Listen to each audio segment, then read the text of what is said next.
درود بر شما. وفا هستم، ارادتمند شما. با یه ترفند دیگه با من همراه باشین دوستان. از این ترفند اگه خوشت میاد دایی وفا رو دنبال کن.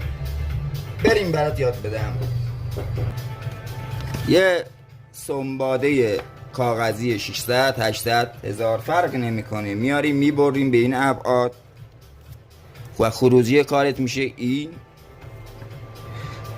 دوستان توجه کنین، یه سوزن که بلند میشه اینجوری باید کوتاهش کنین خودتون. به این هند پیسا میخورن، به این هند پیسا نمیخورن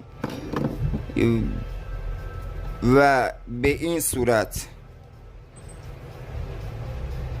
داخل کار میره و یه پوستاب بسیار حرفه‌ای داریم و اینم تازه از تنور در اومده. اگه خوشت اومد لایک و حمایت یادت نره. یا حق. درود بر شما.